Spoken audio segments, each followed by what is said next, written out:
ప్రతిసారి ఫోటోలు దిగి చూపాలా? గాంధీ కుటుంబంతో నాకెంతో సాన్నిహిత్యం ఉంది, వారిని కలిసినప్పుడల్లా ఫోటోలు దిగి ప్రదర్శించాల్సినటువంటి అవసరం నాకు లేదు. నాపై విశ్వాసం ఉండబట్టే పదులు కట్టబెట్టారు. విపక్షాల ఉచ్చులో పడను, వాళ్ళను పట్టించుకోను.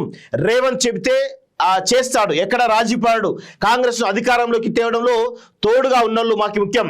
37 మందిని కార్పొరేషన్ చైర్మన్లు చేశాం. రాష్ట్ర సమస్యలపై కేంద్రంతో కిషన్ రెడ్డి పోరాడాలి. బీఆర్ఎస్ పైశాచిక ఆనందం పొందుతోంది. శాసనసభలో చర్చకు కేసీఆర్ రావాలి. ఢిల్లీలో మీడియాతో ఇష్టాగోష్ఠిలో సీఎం రేవంత్. ఏప్రిల్లో హైదరాబాద్ లో భారత్ సమ్మిట్ అంటూ చూస్తా ఉన్నాం. సో ఇక్కడ రేవంత్ రెడ్డి గారు పైన ఈరోజు చాలా పెద్ద ఎత్తున రేవంత్ రెడ్డికి రాహుల్ గాంధీకి మధ్య వివాదాలు ఎక్కువ అని చెప్పేసి బీఆర్ఎస్ పార్టీకి సంబంధించినటువంటి కొన్ని యూట్యూబ్ ఛానల్ కావచ్చు, సోషల్ మీడియా హ్యాండిల్స్ కావచ్చు, ఈరోజు దుష్ప్రచారం చేస్తూ ప్రజల్లో ఒక రకమైనటువంటి విభేదాలు సృష్టించేటువంటి ప్రయత్నం చేస్తూ ఉన్నారు. సో దానిపైన సీరియస్గా ఈ ప్రభుత్వం, ముఖ్యంగా పోలీస్ డిపార్ట్మెంట్ చాలా సీరియస్గా ఏవైతే అవాస్తవాలు రాస్తా ఉన్నారో, ఏవైతే అవాస్తవాలు ప్రచారం చేస్తూ ఉన్నారో వాళ్ళపైన కఠినమైనటువంటి చర్యలు తీసుకోవాలని చెప్పేసి కూడా ఈరోజు కాలోజీ డిమాండ్ చేస్తూ ఉంది.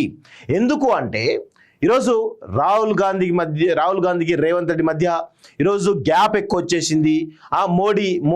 మోడీ ప్రసన్నం కోసం ఉన్నావా అని చెప్పేసి కొన్ని రకాల పేపర్ కట్టింగ్స్ తోటి అసత్యమైనటువంటి ప్రచారాలు ఈరోజు BRS party social media handles కావచ్చు, కొన్ని వాళ్ళ యూట్యూబ్ ఛానల్ ఏవైతే ఉన్నాయో వాళ్ళలో ఈరోజు చూస్తాం. సో నిన్నటికి నిన్న రేవతి కావచ్చు, లేకపోతే అమ్మాయి ఇంకొక అమ్మాయిని ఏ విధంగా అరెస్ట్ చేశారో, ఎవరైతే ఈ దుష్ప్రచారం చేస్తున్నారో వాళ్ళపైన కూడా చట్టపరమైనటువంటి చర్యలు తీసుకోవాలని చెప్పేసి కూడా ఈరోజు కాలోజీ టీవీ డిమాండ్ చేస్తూ ఉంది.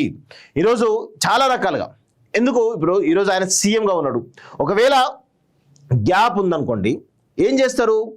అధిష్టానం ఏం చేస్తుంది? ఏసీ ఏం చేస్తుంది? ఇమీడియట్గా సీఎం రేవంత్ రెడ్డి తీసేసి వేరే వాళ్ళు ముఖ్యమంత్రి చేస్తుంది. ఈరోజు సీఎం రేవంత్ రెడ్డి తీసేసి వేరే వాళ్ళు ముఖ్యమంత్రి చేసే అవకాశం ఉన్నది కదా, మరి ఎందుకు తీస్తలేరు? అంటే వీళ్ళ మధ్య గ్యాప్ ఉంటే తీయాలి కదా, ఎందుకు తీస్తలేరు? అన్నీ గుర్తుపెట్టుకోవాలి. అలాంటి గ్యాప్ లాంటివి ఏమీ ఉండదు. ఎందుకంటే ఈరోజు ఈ దేశవ్యాప్తంగా కాంగ్రెస్ పార్టీకి రేవంత్ రెడ్డి అవసరం చాలా ఉన్నది, పార్టీకి కూడా చాలా అవసరం ఉన్నది అనే విషయంలో మనకు స్పష్టమైనటువంటి సమాచారం వస్తూ ఉంది. ఇంకా చాలా విషయాలు తెలుసుకుంటే ఈరోజు మూడే మూడు రాష్ట్రాల్లో కాంగ్రెస్ పార్టీ అధికారం ఉంది. 1 తెలంగాణ, 2 కర్ణాటక, 3 హర్యానా, హిమాచల్ ప్రదేశ్ అనుకుంటా. మూడు రాష్ట్రాల్లో కాంగ్రెస్ పార్టీ అధికారంలో ఉంది. ఈరోజు కాంగ్రెస్ పార్టీలో కర్ణాటక కాంగ్రెస్ పార్టీ సంబంధించిన ప్రభుత్వంలో ఏ విధమైన లుకలుకులో అర్థమవుతోంది.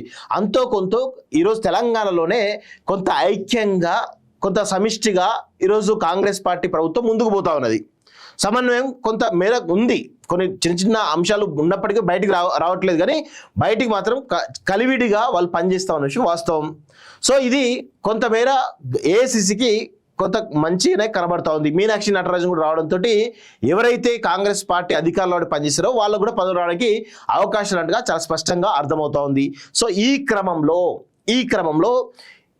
కొంతమంది రేవంత్ రెడ్డి నాయకత్వం పైన దుష్ప్రచారం చేసే విధంగా కొన్ని కథనాలు చేస్తూ ఉన్నారు. దుష్ప్రచారం, అసత్య ప్రచారాలు ప్రచారం చేస్తూ ఉన్నారు. సో దానిపైన ఖచ్చితంగా కాంగ్రెస్ పార్టీ కానీ, ముఖ్యంగా పోలీస్ డిపార్ట్మెంట్ కానీ కఠినమైన చర్యలు తీసుకోవాలని చెప్పేసి కూడా ఈరోజు మేము కోరుతా ఉన్నాం.